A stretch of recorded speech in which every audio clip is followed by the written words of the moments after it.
అందరికీ నమస్కారం.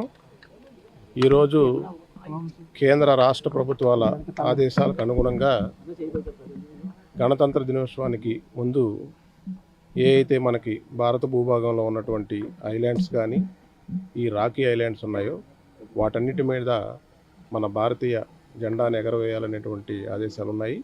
వాటికి అనుగుణంగా ఈరోజు ఇక్కడ మన హోప్ ఐలాండ్లో జిల్లా ఎస్పీ గారు, అదేవిధంగా కోస్ట్ గార్డ్ అధికారులు, ఫారెస్ట్ డిపార్ట్మెంట్ తరపునటువంటి అధికారులు, ఇంటెలిజెన్స్ డిపార్ట్మెంట్ నుంచి, అదేవిధంగా మిగతా డిపార్ట్మెంట్ నుంచి అందరూ అధికారులు కూడా వచ్చి ఈరోజు ఇక్కడ ఫ్లాగ్ హాయిస్ట్ చేయడం జరిగింది.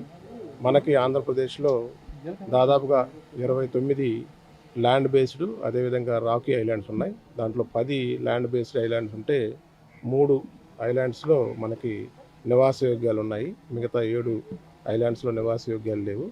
అదేవిధంగా రాక్ బేస్డ్ ఐలాండ్స్లో దాదాపుగా 13 రాక్స్ మనకి విజిబుల్గా కనిపించేటువంటి రాకీ ఐలాండ్స్, మిగతా 6 ఐలాండ్స్ మనకు కనిపించవు. అవన్నీ కూడా నీటిలో మునిగిపోయినటువంటి ఉన్నాయి.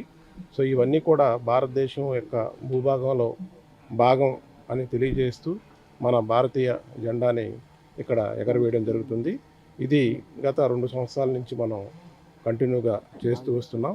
దీంతోపాటు ఈ రాబోయే 2-3 రోజుల్లో మిగతా ప్రాంతాల్లో కూడా ఈ ఫ్లాగ్ హోయిస్టింగ్ అనేటువంటిది జరుగుతుంది. ఇది కేంద్ర ప్రభుత్వం, రాష్ట్ర ప్రభుత్వం రెండు కూడా కలిసి మిగతా డిపార్ట్మెంట్స్ ఏవైతే ఉన్నాయో వాటన్నిటిని సమన్వయపరుచుకొని ఈ జెండా ఎగరవేసేటువంటి కార్యక్రమాన్ని చేపట్టడం జరుగుతుంది.